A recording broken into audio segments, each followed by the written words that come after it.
Terima kasih pemirsa, Anda masih bergabung bersama kami. Kita masih melanjutkan diskusi tentang Jokowi dan Yusuf Kala. Pak Andreas, kalau misalnya semua kembali kepada ketokohan, ya kan? Lalu di mana nanti partai bisa bergerak maksimal untuk mendukung pasangan capres-capres ini, termasuk juga mengamankan kalau nanti mereka berdua terpilih, biar di parlemen ini benar-benar, ya saya nggak tahu tadi bahasanya ini presidensial rasa parlemen. Ada kuasi presidensial. Strateginya kira-kira seperti apa? Ya, kalau di dalam pemilihan presiden ini tentu nanti besok kami ada pertemuan rapat partai. Tentu kita nanti akan melakukan pembagian tugas gitu ya. Ya misalnya partai mengamankan jalur partai masing-masing. Kita tahu juga ada relawan-relawan yang bekerja di segmen-segmen sosial di kemasyarakatan. Sekarang dalam data kami sekitar 30-an, lebih dari 30-an relawan. 30 ribuan ya? Ya, dengan berbagai macam, tentu dengan jumlah anggota yang sekian banyak gitu ya. Sehingga itu kan relawan Pak, tapi betul. Kan di parlemen ada dikeroyok. Nah, kalau di parlemen ini tentu ya ke depan kita harus membangun suatu pola hubungan kerjasama yang ya sehingga memberikan dukungan yang lebih solid untuk pemerintahan presiden. Katakanlah kalau mereka menang, Jokowi dan Pak Yusuf Kala ini gitu. Dalam arti apa? Kita lihat ya selama ini ya meskipun kita tahu bahwa koalisi yang dibangun sekarang ini begitu gemuknya pun tidak terlalu efektif juga gitu. Nggak jaminan mulus juga ya parlemen. Yang terpenting itu juga bahwa di samping ada kerjasama yang solid di antara partai-partai ini, pemerintah ini juga presiden dan wakil presidennya itu ke depan, terutama mesin presiden, harus bisa meyakinkan, gitu. Meyakinkan melalui dalam platform politik dan program-program kerjasamanya. Kalau dia didukung oleh rakyat kan DPR juga tidak bisa seenak-enaknya gitu. Nah ini Prof, kalau kita pinjam gayanya Pak Yusuf Kala, apakah jangan-jangan Pak Jokowi bisa menggunakan Pak JK untuk melakukan komunikasi politik dengan partai-partai politik yang berseberangan dengan poros mereka ini? Oh iya tentu. Dan itu sebabnya kan lebih luas ya Pak JK. Itu sebabnya PDIP memilihkan jatuh pilihannya ke Pak JK kan. Ya. Tapi menurut saya tadi betul yang Pak Andreas katakan. Pemerintahan efektif itu sebenarnya diukur dari kerjasama yang baik antara presiden dan wakil presiden dan skuadnya.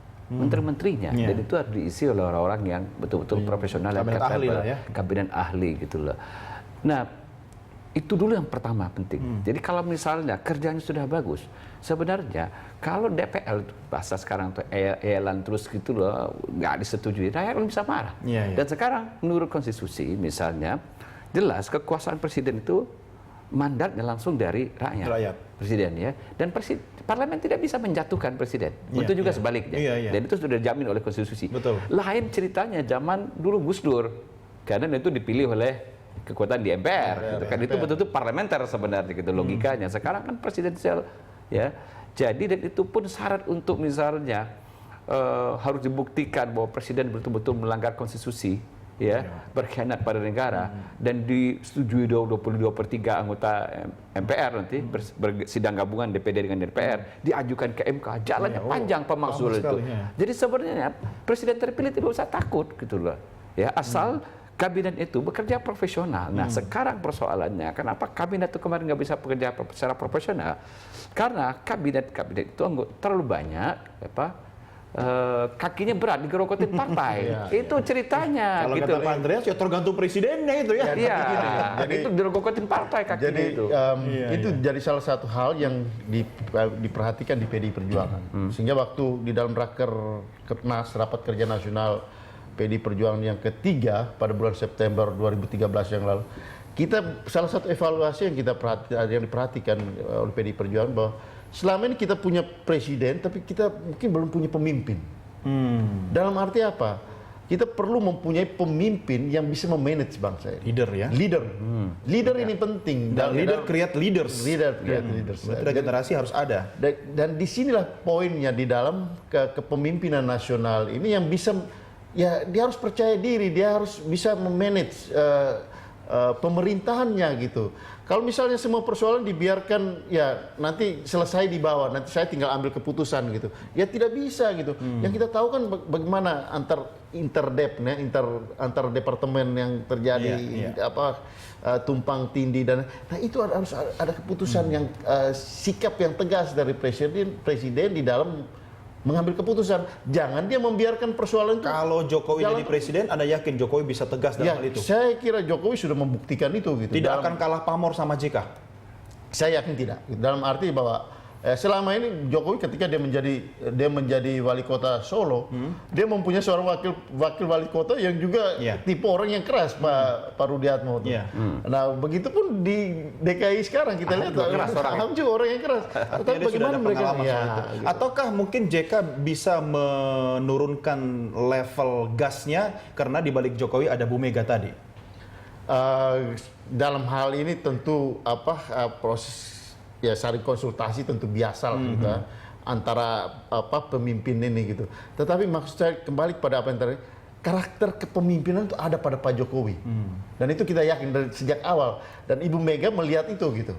Kenapa Ibu Mega menyodorkan Pak Jokowi menjadi calon presiden? Karena berkali-kali kita itu cari presiden, pemimpin. Bukan hanya sekedar presiden gitu. Oke, Pak Andreas, satu pertanyaan terakhir buat Anda. PDP sendiri apakah memang solid mendukung Bu Mega untuk menggandeng JK sebagai pasangannya Jokowi? Solidnya seperti apa PDIP bahwa JK jadi cawapres? Ya, di PDI Perjuangan itu, kalau keputusan itu sudah dibuat itu adalah perintah. Oke. Untuk dilaksanakan. Sama-sama mengamankan ya? Iya. Oke. Baik. Jadi tidak ada kata lagi diskusi lagi gitu. Ya siapa tahu gitu loh, mau tahu aja siapa tahu ada nama lain selain JK gitu. Pak Andreas, terima kasih sudah bergabung sama kami. Prof, Anda tetap kita masih bahas tentang Prabowo dan Hatta Rajasa. Terima kasih Pak Andreas. Terima kasih Mas Doni.